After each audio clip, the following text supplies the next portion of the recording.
à toi qui en cet instant écoute ce podcast. Je m'appelle Patricia Verneret, je suis auteure, formatrice par la voix et coach de vie.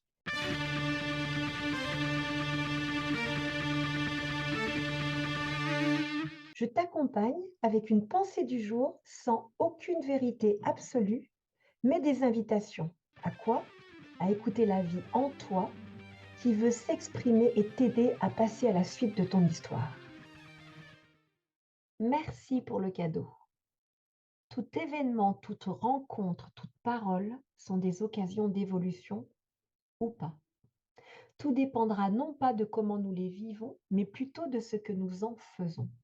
Bref, tout peut devenir un cadeau en donnant une occasion de se positionner, de se connaître, de sortir de ses habitudes, ce qui encouragera les autres à faire de même. Un cadeau qui pousse à poser des actes pour soi et non plus contre soi. Toi qui m'écoutes, je te propose une série de petites phrases que l'on a tous employées. Remettons-les en question. Les idées reçues. Ah oui, qui me les a refilées? Et qui les avait refilées à la personne qui me les a faites passer? Qui a été le refileur, entre guillemets, zéro? Bref, les idées reçues sont les miennes seulement si je me les approprie. Sinon, elles passent sans passer par moi. Chasser le naturel, il revient au galop. J'ai décidé d'arrêter de la chasser, ma nature. Je l'ai intégrée et je lui propose des alternatives. Comment? En m'interrogeant chaque fois qu'un événement ou une réaction a tendance à refaire surface. Qui parle à l'instant? Mon moi présent ou une routine de pensée? Qui s'avère être plus une habitude qu'autre chose? Ai-je encore envie d'être cette personne-là? Si ce n'est plus le cas, je te vois venir, mais je te laisse passer. Je te connais par cœur. Et si tu me regardais plutôt avec le cœur? Car si c'était le cas, tu me découvrirais à chaque instant plutôt que de tenter de me faire jouer le même rôle qui t'arrange à chaque rencontre. Au cas où tu l'oublierais, le cœur a des raisons que la raison ne connaît pas. Toi qui m'écoutes, sais-tu que les 40 000 neurones du cœur fonctionnent en circuit indépendant du cerveau? Je te connais comme si je t'avais fait. À part ma mère, personne ne peut revendiquer cela. Et encore, je lui accorde les 9 mois où j'étais dans son ventre. Ensuite, je me suis construite, un pas l'un après l'autre. Alors oui, mon corps physique a nécessité une tierce personne, mais ce que j'en ai fait, mon hygiène de vie, mes pensées, mes émotions, mes choix, m'appartiennent et me construisent, quel que soit l'environnement de départ. Facile à faire? Non. Impossible? Certainement pas. Les croyances. Croire n'est pas vivre, c'est juste une affaire du mental, normal. Une partie de son job, c'est de faire des liens avec l'existant pour protéger et extrapoler. Mais une autre partie est plus intuitive et créative. Et si je cessais de croire pour vivre?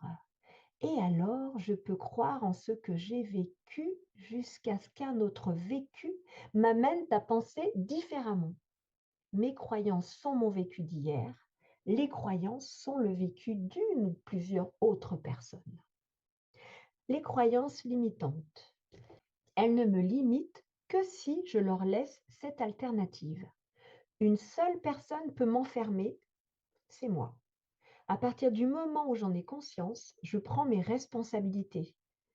Rester dans ces prisons ou prendre le risque de visiter un ailleurs. Ces deux alternatives n'auront pas les mêmes conséquences. Laquelle je préfère vivre? Tu n'y arriveras jamais, tu n'es pas fait pour ceci ou pour cela.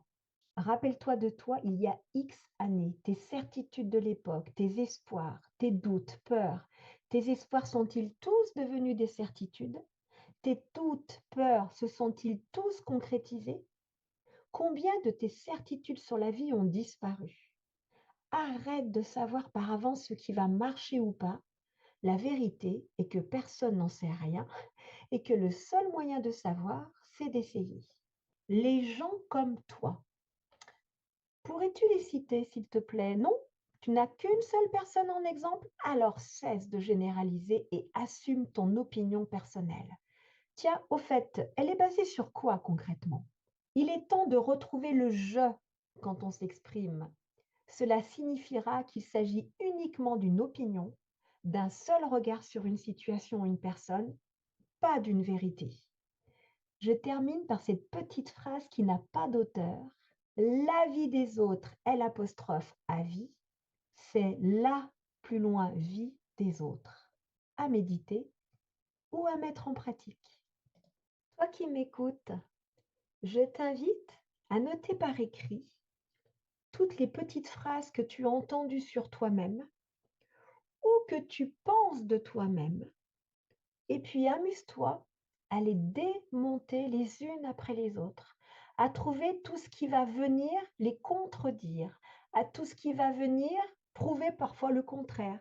Bref, je t'invite vraiment à les remettre en question, histoire de cesser la prochaine fois que tu auras une pensée envers toi-même limitante ou que quelqu'un aura une opinion très arrêtée sur toi-même, de parvenir à ne plus te sentir touché ou attaqué.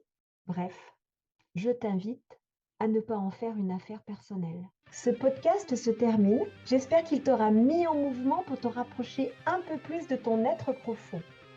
N'oublie pas, toi seul sais ce qui est juste pour toi-même. Merci pour ton écoute.